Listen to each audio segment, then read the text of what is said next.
Hi, my name is Gabriel Geiger, and I'm an investigative journalist at Lighthouse Reports and one of the trainers for the Pulitzer Center's AI Spotlight series. This is our module on AI accountability reporting.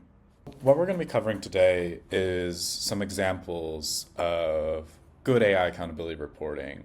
What are the ingredients that go into those, and how to sort of find those stories across this AI lifecycle framework that we've been talking about throughout the course. And we're going to sort of illustrate that with some case studies. First of all, what makes a good accountability story? Let's go back to our framework for reporting on the AI lifecycle in order to sort of answer that.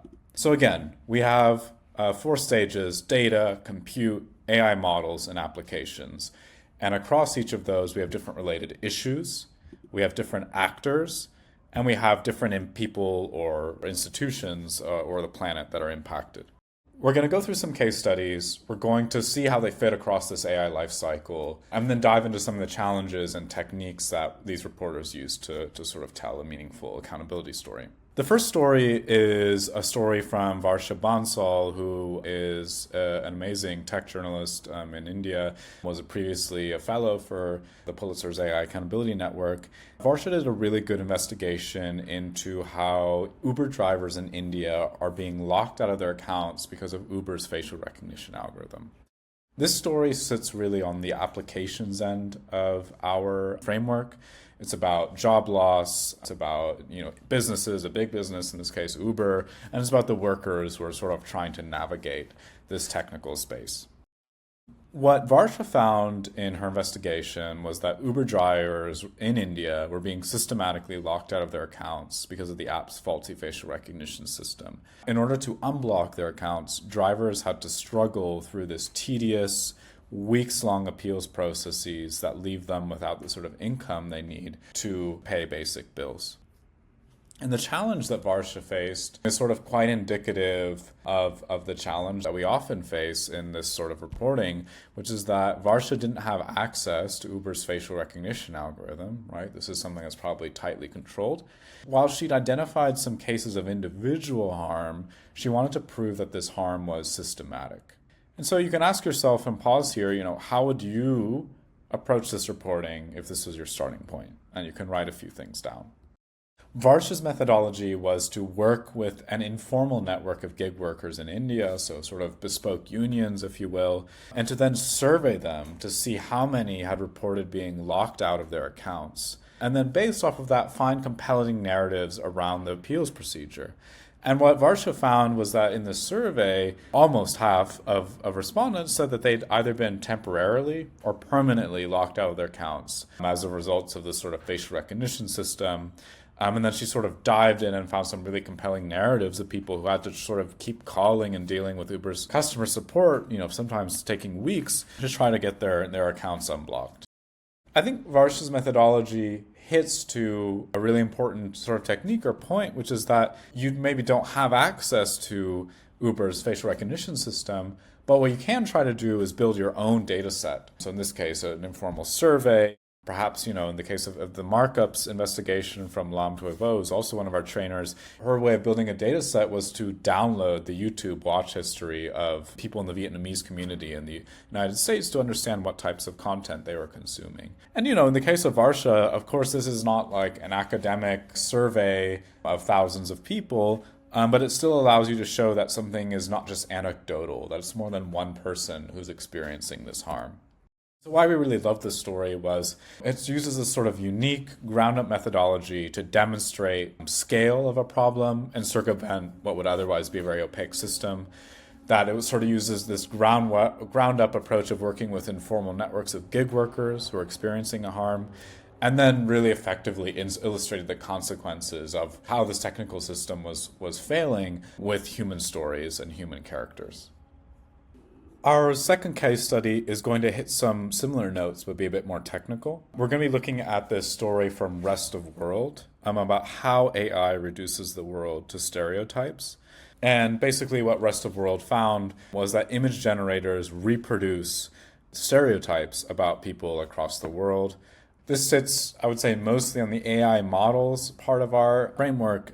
Talks about embedded bias and bias towards specific communities. But of course, it also plays a little bit into our applications part. life cycle. And what Rest of the World found was that Midjourney AI, which is a popular image generator, reproduces bias and stereotypes, and that sort of flattens cultural differences and reproduces hierarchies.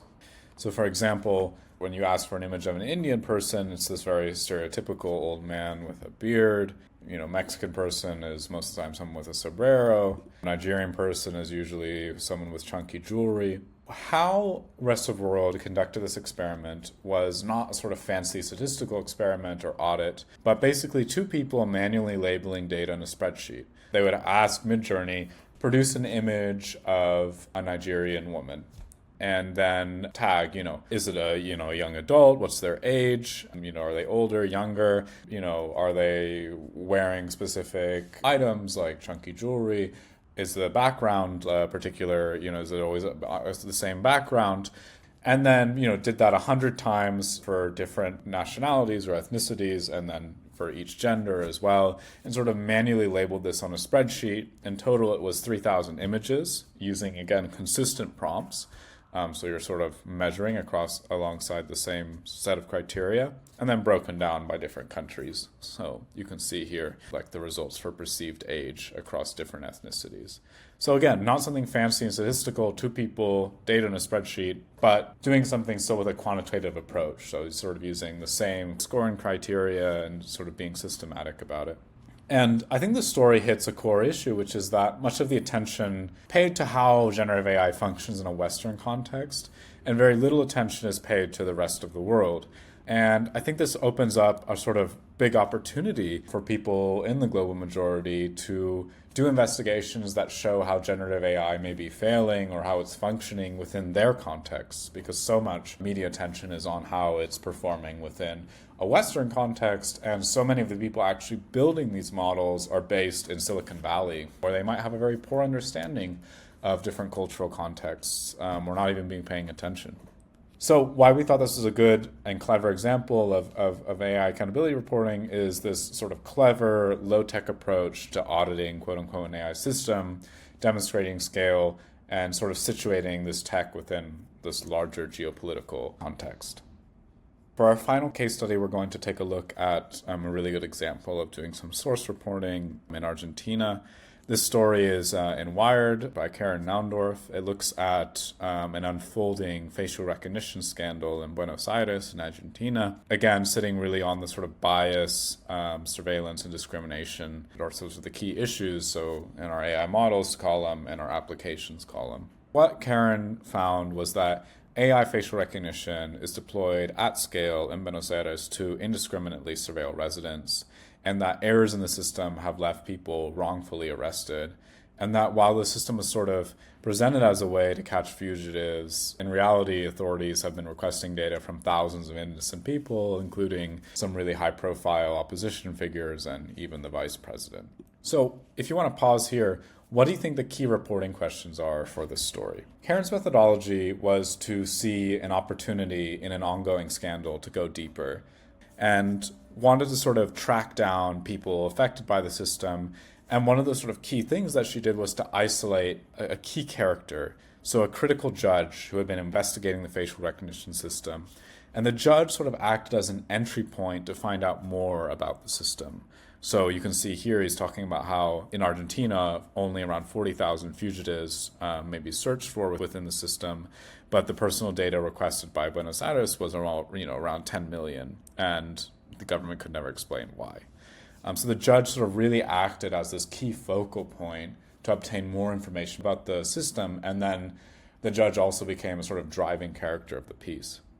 And that sort of hits on a really important point, which is that lawyers and people in the legal system can oftentimes be a really great way to access human stories and technical details, because lawyers oftentimes are sort of on the front lines of finding people who are having issues with the system in some way, and oftentimes have this sort of legal right, if they're helping someone in the context of a court case, to sort of request things from the government, to request someone's file, right? Like I've seen cases where lawyers request someone's file who's been having issues with the system, some sort of legal system, or a benefit system, and then they get the file back and it says, oh, this person has been scored by an algorithm or has been flagged as high risk. And lawyers are a really great way to sort of find people who could help, who've been affected for your stories, or potentially finding new technical information. Karen's story is really a great combination of all of these things. So it sort of captures and centers human stories. People have been wrongly flagged by the system, and then uses the legal system to sort of establish damning facts about how this facial recognition algorithm has worked in practice. And I think also, quite importantly, it always connects this to the sort of larger context of this growing context of surveillance states that are growing in Latin America, the growing sort of surveillance of public space within major Latin American cities like Buenos Aires and Sao Paulo, and does all this in a sort of very narrative way and makes this a great example of algorithmic accountability reporting. Thank you very much.